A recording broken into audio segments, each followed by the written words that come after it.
Welcome to... That was the bitchiest cough I've ever started the podcast with. Oh, well, it's staying in. Welcome to Memoirs of a White Guy, Chapter 18, the podcast where I just bitch and moan about first world shit. And, to be honest, I'm just really humiliated about what happened there at the start. It wasn't even a cough, was it? It was just... it was like my mouth temporarily malfunctioned and just shut down for a bit, and then, just restarted. What the hell? It's not a cough. Yeah, I think it's important for a male to have a real, to be considered a manly male, you need to have a manly cough. You know those 40-year-old dudes, or not even 50-year-old, 60-year-old dudes who when they cough or sneeze, it just shakes the entire room? They're just like, and you're just like, oh no, granddad's gonna blow, and everyone just holds on to the nearest fastened object to the floor. Everyone's like, put your seatbelts on! And he's like, and then the whole house just goes when a tree falls in Japan, and you're just like, holy shit. And you don't even say bless you. You can't be like bless you, because God can't help you. You've already gone, that's too big. Nothing can help you from there. That's the kind of cough or sneeze that I want to be running with next week. Next week, the start of the podcast, I'm going to be like, hey, go on, mateys. Welcome to the old, I'm not manly, am I? I just can't do it. I can't even try. Yeah, I can't even think of whenever I'm trying to make a joke about being unmanly, and I try and think of what the opposite of that is. I don't even know what men do. I don't know, oh, I'm gonna change a tire. That's all. I don't know. I don't really know how to do that. Anyway, what was I gonna talk about? Oh yeah, it's hot. It's incredibly hot. Yeah, that's right. I was gonna bitch and whine about my first world problems every other week. Actually, this isn't a first world problem. The heat is an everyone problem. Okay, people in Syria, war-torn countries, and Africa and stuff, they have heat and they have to deal with it. But the problem is though, I shouldn't be bitching about it because I have air conditioning in my house, but it is 37 degrees where I am in Melbourne, Australia. 37. I don't know how much that is in Fahrenheit or whatever, but it's hot. Okay, it's like you go outside and your face hurts. And I got sunburnt. I look like a weathered Jaffa at the moment. I just filmed a video earlier today, another music review, and 100% there's going to be comments like, what is wrong with your face? Oi, Luke, did you get a hickey from Elmo? Actually, that'll be pretty funny. So, no, I didn't get a hickey from Elmo. I just got sunburned. I went to the beach during the week, right? When it's been hot all week here. It's been above 35 for pretty much as long as I can remember, because I think I'm going partially insane. And I went to the beach, and I was in the surf for probably 3 hours, put on copious amounts of sunscreen. We're talking layers. I was just I felt like a babushka doll, but I just had different layers of sunscreen on my skin. I was the whitest person. I can't describe how much sunscreen I put on. Come out of the surf 3 hours later, I'm just my ears are bleeding and my nose is on fire. I look like Rudolph. And that's what happens every summer when you're pasty like me. So that was pretty fun. But I got a new surfboard, as I was saying, I think a couple of weeks ago. And, I just did the classic white kid thing of, looking cool, in my wetsuit, walking out of the beach on the surfboard, paddle out, and I'm nod to the other surfers, yeah, having a surf down at Ocean Grove, yeah, man, surfs up, give them a shackers on the way past, and then the first wave comes, and I just, eat shit, and they're all oh, let's ignore him, and, that's what happened for the next 3 hours. I, progressively got a bit better, but also ate a fair bit of shit, but, I'm trying to learn to surf, that's a thing, because I used to be able to do it, and then I didn't do it for, a year, and now I can't, but, anyway, what was I going to talk about? Yeah, so when we were down at the beach, right, we went to a beach and there was five shark sightings at that beach in the last week before we went. So we were absolutely shitting ourselves. And then we were about 2 hours in, we were in the water, and then a helicopter flies over, and a lifeguard out, and we're like, oh shit. And then it flies over again,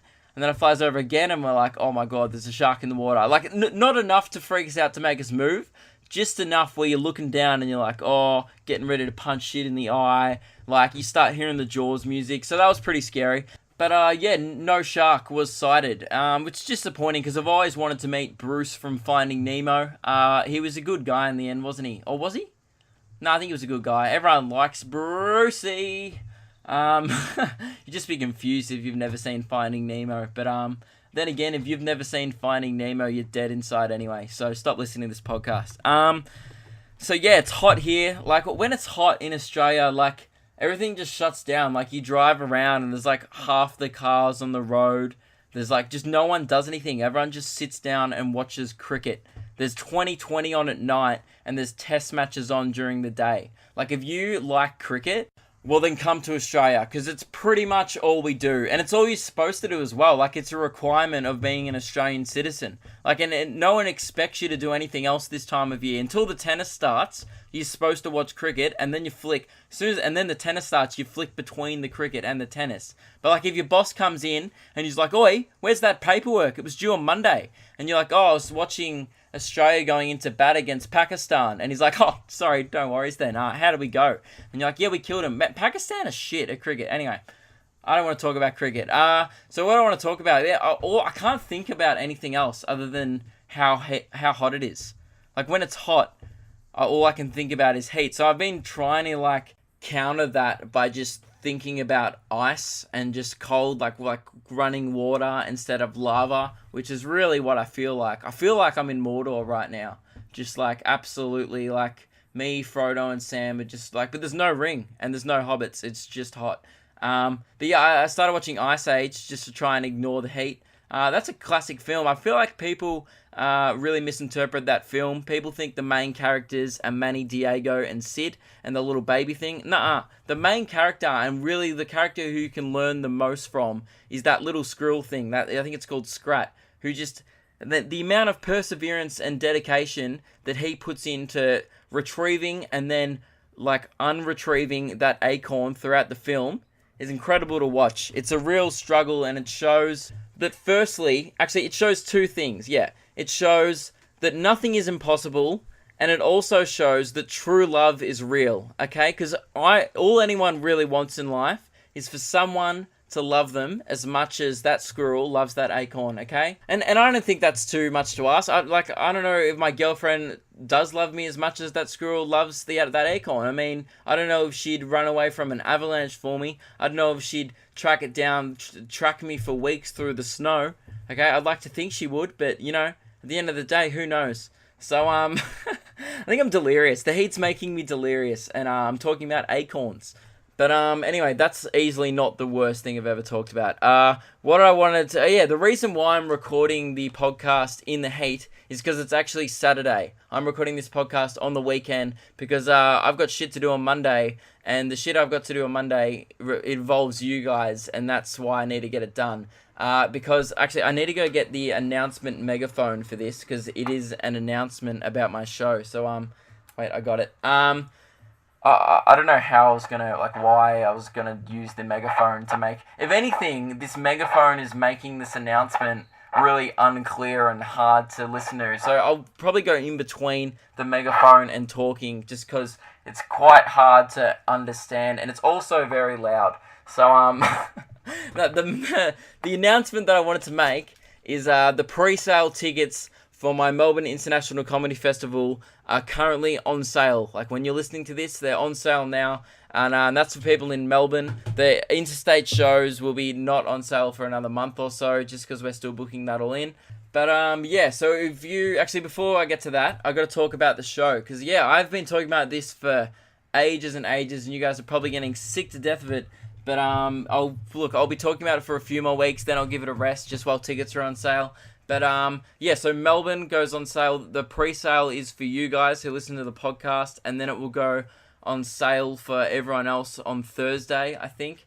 So yeah, today you can go on my website www.lukekidgell.com. There'll be a shows tab, and then click on the ticket links, and then I'll give you guys a password which you can find at my mailing list, and I'll also say it at the end of this podcast.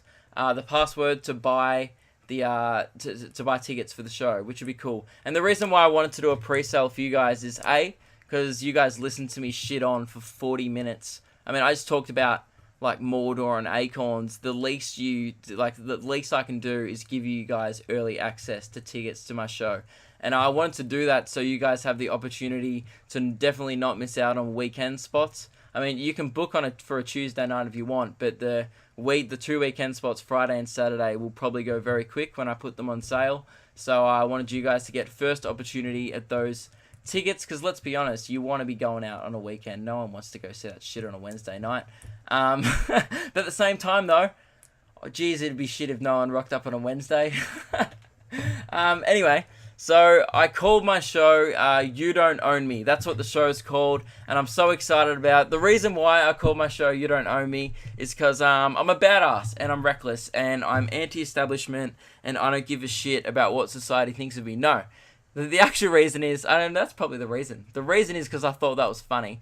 And I made that video a few months ago called You Don't Own Me, where it was the song from Suicide Squad, and I was just ignoring signs to the song. Pretty funny. It was easily my favorite video I've ever done, because I was wearing speed dealers and that amused me.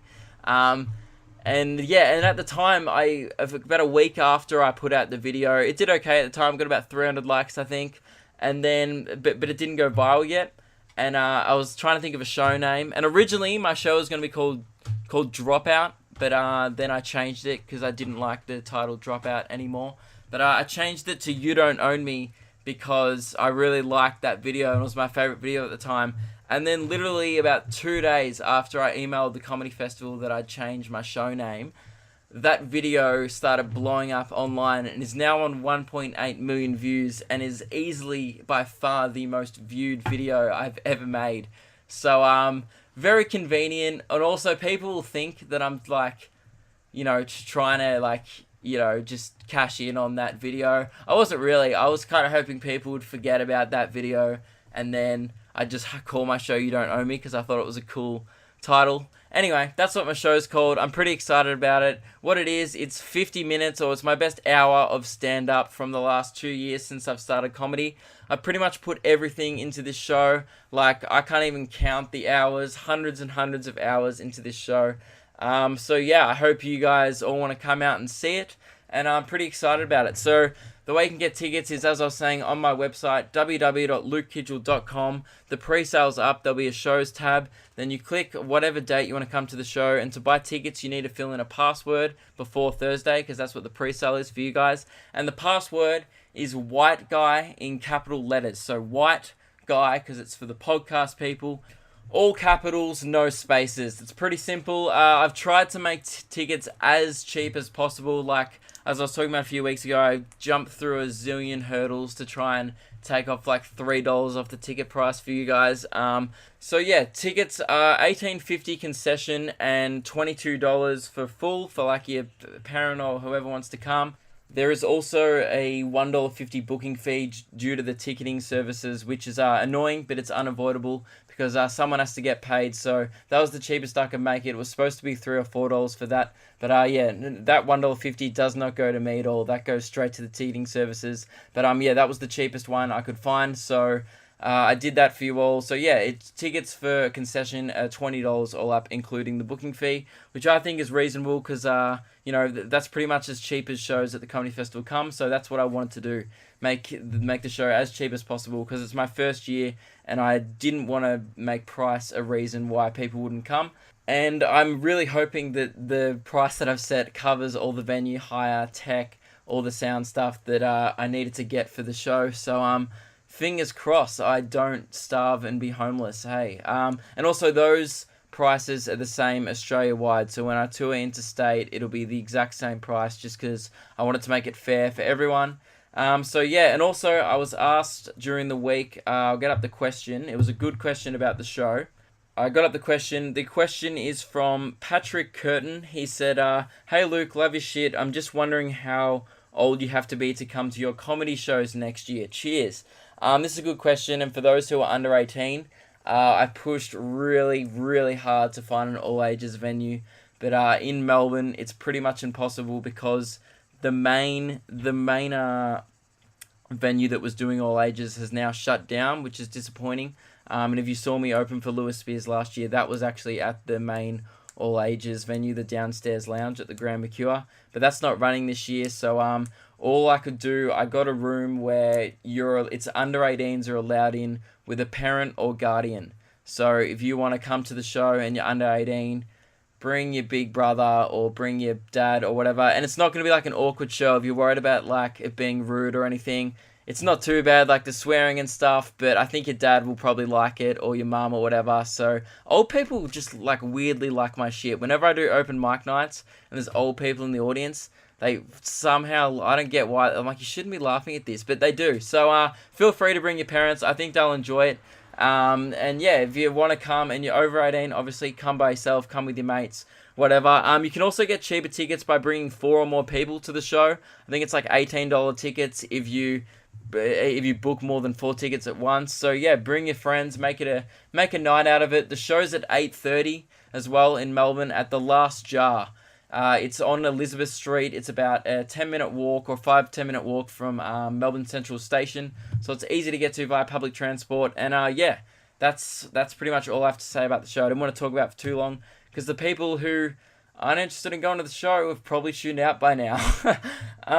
So I wanted to talk about, before we get to questions, as I was saying earlier, I was at the beach on the weekend, and we were staying there with just a couple of mates of mine, my brother and 2 of his mates, and one of his mates, we were all in the same room. There was 4 of us in the same small room, there was like a bunk bed and 2 beds on the floor, and we all went to sleep, and one of my brother's mates started snoring within 2 minutes, and I don't know if you've ever been in the same room as a snorer, but it's infuriating, especially because I'm not used to having a snorer next to me. My girlfriend doesn't snore, no one in my family really snores, so I've never been around like that kind of just infuriating snoring before. And we're not talking about the kind of snoring where it's like, you know, heavy breathing, like and like a whistle. We're talking like it sounds like a bush pig being impaled on a pitchfork, just repeatedly for 4 hours. And the worst part about being in the same room as a loud snorer is the snorer's having a great time because they're off dreaming about dragons and shit, and you're just laying there listening to the sound of a small animal being sacrificed in the corner over and over again. And I think I got like an hour and a half sleep that night. It sucked. And I actually recorded the snoring because I was like, no, I'm talking about this in the podcast. This is bullshit, because I was just raging. And I think it will be quiet, but I'll play the audio nonetheless. You can see how loud. I was recording this, by the way, from the other side of the room, the other side of the bedroom, and you could still probably pick up the snoring. It was, I can't even describe it. Just listen. The first bit is me giggling, and then it's the snoring.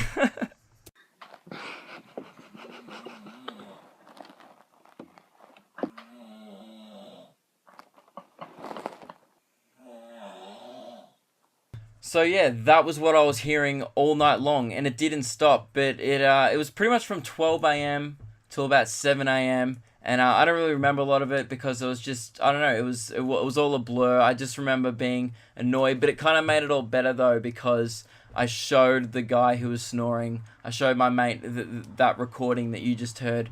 Like, this is what your face sounds like, and and they always claim that like they don't snore. He was like, no, I never usually snore. It was just because I've been drinking. And then my brother stayed another night there, and then Jack's like, no, he did it again. He just snores. I'm like, snorers are in denial. Okay, I get it. You don't experience it, but when someone shows you hard evidence of a recording of you sounding like Darth Vader choking on food, okay, then you snore. You can't be like, no, that's not me. It was 100% you, man.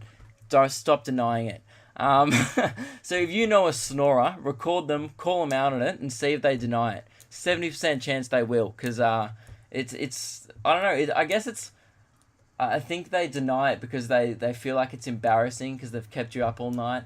But which is fair enough. I guess I'd probably deny it. Sleepwalkers also deny that they sleepwalk, which is annoying because you're like, no, I saw you. You look like a cast member of The Walking Dead.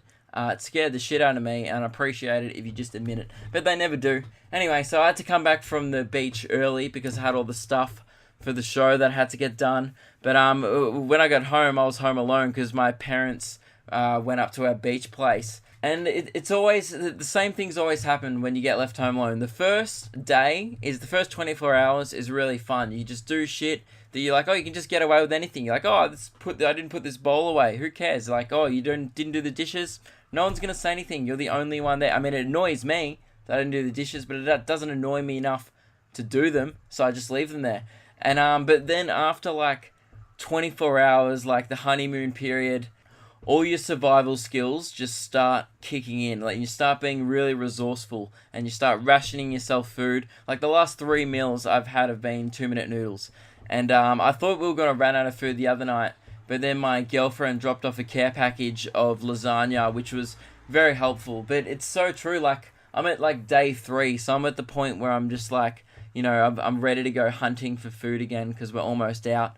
Had to go buy milk, but tonight I'm probably just gonna whack on my ghillie suit, get a hunting knife, get my binoculars, and just scout out some local pizza shops.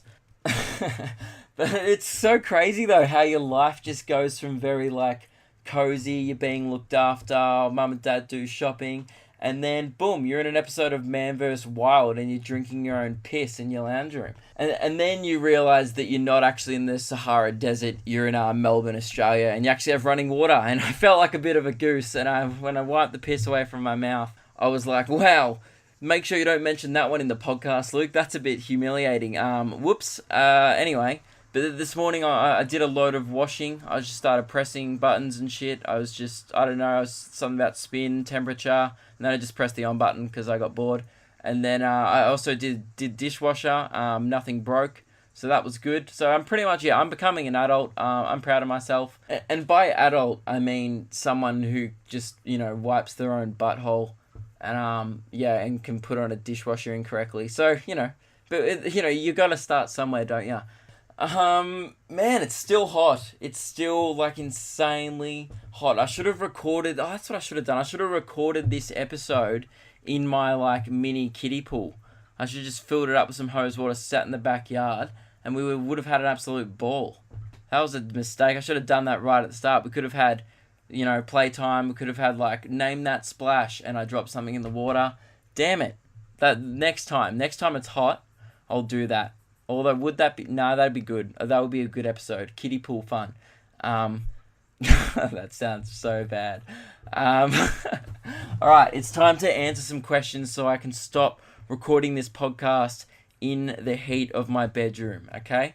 The first question is from Aiden. Pretty creative question he sent in. Hey Luke, love your stuff. What's your favourite TV show? Good question, Aiden, for a 5-year-old. My favourite TV show, actually, it's a pretty good question. I don't really know. Me and my girlfriend are watching The Office at the moment. That's a great show. That is one of the best comedies of all time. Another good one is on Netflix, Brooklyn Nine-Nine, because I rate Andy Samberg highly. How I Met Your Mother's a classic.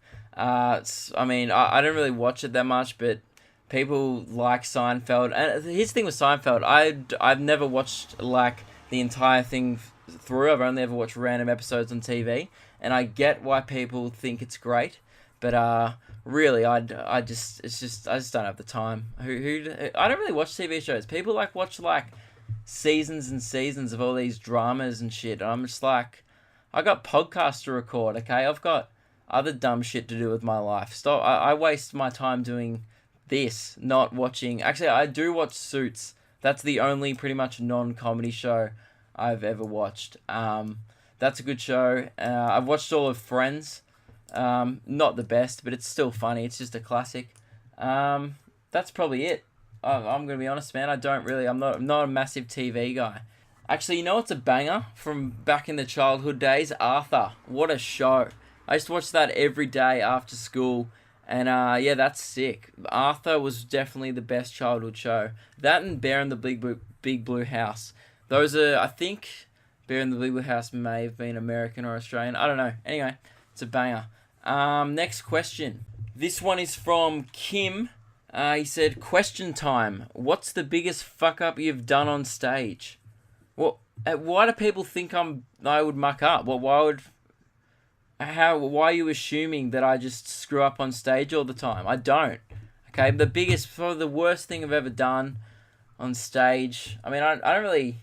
I think people think that stand-up's way more exciting than it is. Like, people go, oh my god, you must have hecklers all the time. You're crazy. People must throw stuff at you. No, I pretty much get up there, tell my jokes, and then people laugh, and then I leave. That's pretty much what it is 95% of the time. Actually, there was one time where I just thought of it then. I did do something like I didn't actually. It wasn't bad, but I almost stuffed up. It was so the person before me was like this lady was on and she was talking about being pregnant, and I wasn't really listening. I was tuned out thinking about my set, and all I could hear was just this chatter about pregnant, and I thought there was someone who was pregnant. I thought she was doing crowd work, and I thought there was someone who was pregnant in the front row or something. So then I walked on stage and people were kind of still laughing at that. So I didn't say, "Hey, are you pregnant?" to someone. I was like, was there someone who said that they were pregnant? And I looked at this lady who was a bit bigger, and then everyone just shook their head. I'm like, no one said they're pregnant. And I was like, oh, cool. Sorry, I thought. And then people knew that the lady knew. I looked at her when I said it. And it's the classic thing of like, when are you expecting? Oh, I'm not. But I didn't do it to the point where I asked her if she was pregnant. I asked the audience, was anyone pregnant? I wasn't really listening. And everyone's like, nope. She was just talking about being pregnant. And I was like, oh, cool. I'm just an idiot. I just should have been paying attention. And I've just looked at the lady and subtly accused her of looking like she was about to birth a child when really she was about to shit a burrito. So that's probably the worst thing I've ever done on stage, to answer your question, Kim. Which, by the way, I'm pretty proud of. Like, if that's the worst thing after 2 years that I've ever done, I'm going alright. Because I think the idea, you don't go out there to make the audience hate you. Like, that's not what you want. So, I mean, sometimes, like what I said last week about the feminist room, I actively tried to make them hate me that night. But other than that, pretty much try and be liked. I mean, it's pretty dumb if you do but hopefully something crazy will happen at one of my shows, which you guys might be there for, so that's exciting. Alright, I got 2 more questions to answer, and if I don't get to your question today, I'll get to it next week or the week after. I'll get through them all eventually. This one is from Josh. Question for the podcast in poem form. This is interesting. We've never had the poem sent in. Luke Kidgell, you're whiter than white. You probably cried watching Twilight. How does it feel to still be visible at night? Also, what's your height? So the first 2 lines are just disses at me. That's just mean. I'm whiter than white. That's accurate because I get sunburnt, as I was saying earlier. That's fair. You probably cried watching Twilight. Never actually seen Twilight, but I bet you if I did, it'd be an absolute tearjerker. So, look, you're spot on. Edward Cullen and old mate, what's his name? Taylor Lautner. I don't know if Edward Cullen's because the actor's name's Robert. I don't know. Anyway, I don't know much about Twilight. The questions were in the poem, how does it feel to still be visible at night? That was a third diss. You just worded another insult as a question. But, look, to answer it, it feels good to be visible at night, man. Being white enough to be glow in the dark is sick, because you look like a ghost and you can freak people out. So that's what I do. I just, unleash my pastiness. You just take off your top and people think you're Casper or some shit. So that's good. It's not good when you're trying to play hide and seek or do anything other than scare people or make them think you're a ghost. But other than that, it's good. Also, what's your height? I am in high school, at least in year 12, I got measured at, I think, 181 or 183 centimeters tall. It's about 6 foot. I think I'm probably 6 foot now. I don't know. I'm assuming I would have grown since high school. Because guys grow till they're 21. So I've still got 3 more months of growing in me. So I'm just gonna just actively try and grow, and hopefully I can grow a better cough in the with my height. All right. The next question is from Thomas. He said, "Luke, what is your net worth?" If Forbes had a list of the top 10 saddest bank accounts, I'd be on there.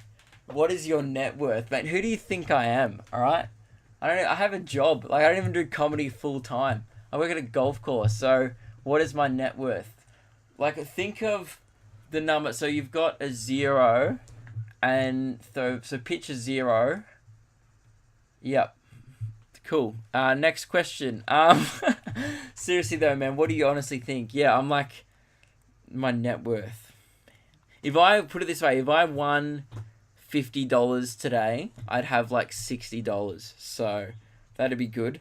But so how about you come to my show? Can I answer that question after my show?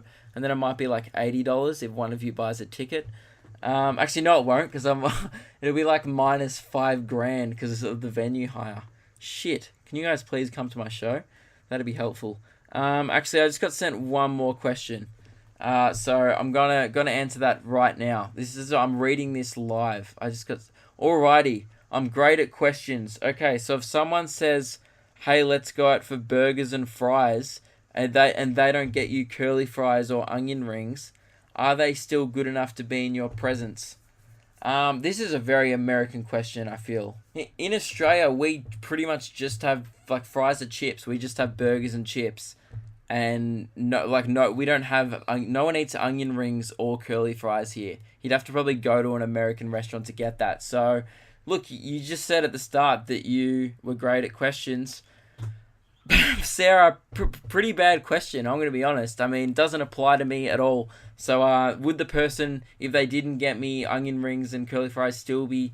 What was it? It was on Snapchat. It's disappeared. What did I say? Would they still be good enough to be in my presence? Yes, of course they would. Because no one eats that shit here. So if someone just bought me burgers and fries, I'd be psyched. Man, if I had friends who bought me burgers and fries, keep them around, okay? Your mates are... Like, if you're... Who's got that good of mates anyway? Oh, man, I'll shout you burgers and fries. That's like once a year that happens. Or maybe my friends just hate me. I don't know. Anyway, that's the end of the podcast. So also, before we ended, I've got to say, I forgot to say it last week, the podcast is up on YouTube. So if you want to listen to this podcast, if it's more convenient for you to listen on your computer, go to Memoirs of a White Guy podcast on YouTube, and all the old episodes are up there, and the new one will be uploaded there every single week. And also, you know what we've dropped off on? Rating the podcast on iTunes 5 stars. I haven't mentioned that for about 10 weeks. So rate the podcast 5 stars on iTunes if you're a new listener or an old listener and you haven't done it yet. That'd be appreciated.